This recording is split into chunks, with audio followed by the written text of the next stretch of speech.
Hello friends, আসসালামু আলাইকুম। কেমন আছেন সবাই? আশা করি সবাই অনেক ভালো আছেন। বন্ধুরা, আজকে আমি দেখাবো কিভাবে আপনারা ফটোশপ ইউজ করে লোগো ক্রিয়েট করবেন সে বিষয়ে। কম্পিউটার স্ক্রিনে যে লোগোটি দেখতে পাচ্ছেন, এই লোগোটি এখন আমি ফটোশপের সাহায্যে ক্রিয়েট করে দেখাবো। আশা করি ভিডিওটি আপনারা প্রথম থেকে শেষ পর্যন্ত দেখবেন, তাহলে এরকম সুন্দর সুন্দর লোগো ক্রিয়েট করতে পারবেন।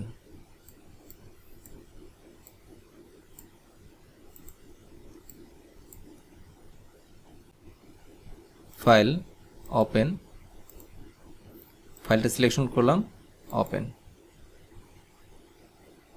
এই পেন্সিল স্কেচ থেকে আমি লোগো ক্রিয়েট করে দেখাবো। আমি অ্যাডোব ফটোশপ সফটওয়্যার ইউজ করছি বন্ধুরা। একটু জুম করে নিচ্ছি ফাইলটা, লেয়ার প্যানেলটা এখানে আনি, পাতে আসলাম, একটু বড় করে নিচ্ছি। টুলবার থেকে পেন টুল সিলেকশন করলাম, এখানে একটা ক্লিক করি, তারপর এখানে ক্লিক করে মাউস ড্র্যাগ করে একটু রাউন্ড করে নিচ্ছি। এটাকে বলে অ্যাঙ্কার পয়েন্ট। আপনারা অল্টার প্রেস করে অ্যাঙ্কার পয়েন্টে ডিলিট করে দিতে পারবেন। তারপর আমি এখানে একটা ক্লিক করলাম, এখানে ক্লিক করে একটু রাউন্ড করে নিচ্ছি। অল্টার প্রেস করে অ্যাঙ্কার পয়েন্ট ডিলিট করে দেবেন। তারপর এখানে একটা ক্লিক করলাম, এখানে একটা ক্লিক করে নিচ্ছি। এই অংশটুকু একটু রাউন্ড হবে, রাউন্ড করে নিলাম। তারপর এখানে ক্লিক করে একটু রাউন্ড করে নিচ্ছি। অল্টার চিপে আপনারা এই পয়েন্টটা যে কোনো দিকে মুভ করতে পারবেন।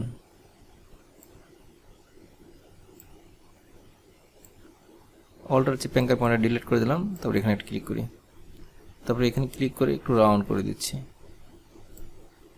তারপর এখানে ক্লিক করে একটু রাউন্ড করে নিচ্ছি। ব্যাকে যায় কন্ট্রোল জেড, আমি এখানে ক্লিক করে একটু রাউন্ড করে নিই। দেখতে পাচ্ছেন এখানে একটু বেশি গেছে। আপনারা অল্টার প্রেস করে এখান থেকে একটু কারেকশন করে নেবেন। অ্যাঙ্কার পয়েন্ট অল্টার প্রেস করে ডিলিট করে দিচ্ছি। তারপর এখানে ক্লিক করে একটু রাউন্ড করে নিই। তারপর এখানে ক্লিক করে আমি এক চান্সে সম্পূর্ণটা রাউন্ড করে নিচ্ছি। অল্টার প্রেস করে অ্যাঙ্কার পয়েন্টটা ডিলিট করে দিলাম, এখানে মিলিয়ে দিই। তারপর আমি এখানে ক্লিক করলাম, তারপর এখানে একটা ক্লিক করি, এখানে একটা ক্লিক করে একটু রাউন্ড করে নিচ্ছি। ওয়ার্ক পাতে আমি ডবল ক্লিক করলাম, পাথ 1 ক্রিয়েট হলো। তারপর আমি নতুন একটা পাথ নিয়ে এখানে ক্লিক করবেন প্লাস আইকনে, নতুন একটা পাথ হবে, পাথ 2। এখানে একটা ক্লিক করলাম, তারপর এখানে একটা ক্লিক করি, এখানে ক্লিক করে আমি একটু রাউন্ড করে নিচ্ছি। বন্ধুরা, মাউস ড্র্যাগ করে রাউন্ড করে নেবেন। অল্টার চেপে আমি একটু নিচে দিকে চাপিয়ে দিই। তারপর এখানে ক্লিক করে একটু রাউন্ড করে নিচ্ছি। তারপর এখানে ক্লিক করে রাউন্ড করে নিলাম। অল্টার প্রেস করে অ্যাঙ্কার পয়েন্ট ডিলিট করে দিচ্ছি। এখানে ক্লিক করে একটু রাউন্ড করে নিচ্ছি।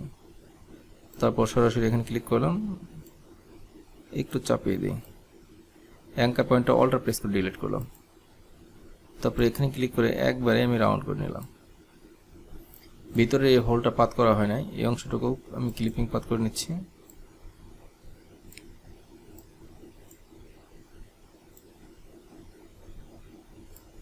একটু জুম আউট করি।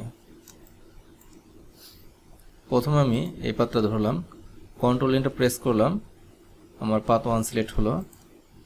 বন্ধুরা, আমি নতুন একটা লেয়ার নিই। আমি এখানে কালার দিব রেড কালার, ম্যাজেন্টা 100 আর ইয়েলো 100। ওকে। অল্টার ব্যাক স্পেস সিলেক্ট অবস্থা আছে, আমি ডিসিলেক্ট করে নিচ্ছি, ডিসিলেক্ট। তারপর আমি পাতে আসলাম, পাথ 2 সিলেক্ট করলাম, কন্ট্রোল এন্টার প্রেস করে পাথ 2 সিলেক্ট করলাম। তারপর আপনি চাইলে এখানেই আরেকটা কালার নিতে পারেন, অথবা নতুন একটা লেয়ারও ক্রিয়েট করতে পারেন। আমি এখানে কালার নিব,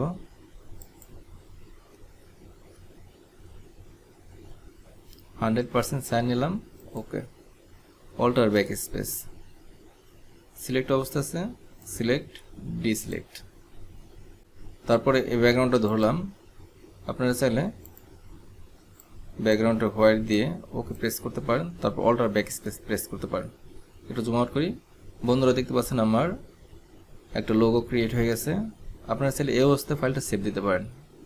ফাইল, সেভ অ্যাজ। আপনারা প্রথমে পিএইচডি মোডে সেভ দিবেন, কারণ পরবর্তীতে কোনো কারেকশন হলে পিএইচডি মোডে যদি থাকে তাহলে কারেকশন করতে পারবেন। সেভ। আবার এই ফাইলটা যদি আপনি ফেসবুক অথবা ইউটিউব অথবা কোনো ওয়েবসাইটের লোগো হিসেবে ইউজ করতে চান, সেই ক্ষেত্রে সেভ দিতে হবে জেপিজি মোডে। সেভ অ্যাজ, এখান থেকে মোড চেঞ্জ করে জেপিজি মোডে সেভ দেবেন। সেভ।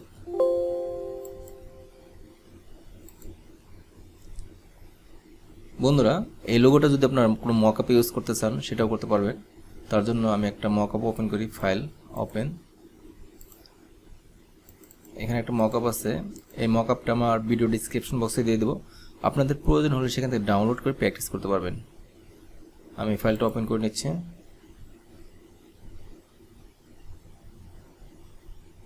লোগোর উপরে সবার উপরে একটা লেয়ার দেখতে পাচ্ছেন, ইউর নেম, এখানে ডবল ক্লিক করবেন। তারপর বন্ধুরা আমি আমার ডিজাইনে আসলাম, লেয়ার 1 এবং লেয়ার 2 শিফট চেপে সিলেক্ট করলাম, কন্ট্রোল ই প্রেস করে মার্জ করবেন অথবা এখান থেকে মার্জ করতে পারেন। মার্জ লেয়ার, আমি মুভ টুল সিলেক্ট করি, এই লোগোটা মাউস ড্র্যাগ করে অর্থাৎ মুভ করে এখানে এনে ছেড়ে দিলাম। কন্ট্রোল টি প্রেস করে ধরে আমি শিফট অল্টার সি পেরেশন অনুযায়ী বড় করে নিচ্ছি, আর একটু বড় করি। ওকে, তারপর এই লেয়ারটা আপনারা হাইড করে দিবেন অথবা ডিলিট করে দিতে পারেন। এখন এই ফাইলটা সেভ দিতে হবে, কন্ট্রোল এস প্রেস করে সেভ দিবেন। লোগোটা আমার সেভ হয়েছে, আমি মেন মকআপে আসি। বন্ধুরা দেখতে পাচ্ছেন সুন্দরভাবে লোগোটা এখানে প্লেস হয়ে গেছে। আপনারা চাইলে এমবোসটাও একটু কারেকশন করতে পারেন। তার জন্য আপনারা এডিশনে আসবেন, এখানে ক্লিক করবেন,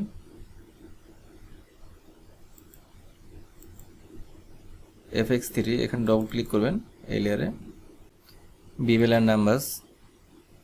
আপনারা চাইলে এখান থেকে এমবোসের স্টাইল চেঞ্জ করে দিতে পারেন।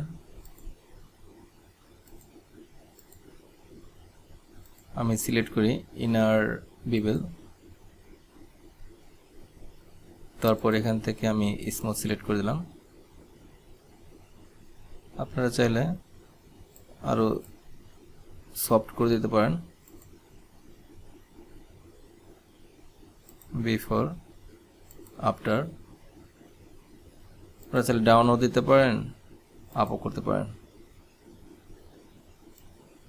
এখান থেকে একটু কমিয়ে দিচ্ছি।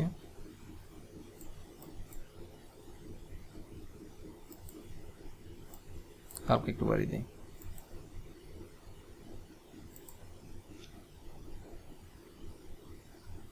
বিফোর আফটার, ওকে। ফাইলটা সেভ দিচ্ছি, ফাইল সেভ।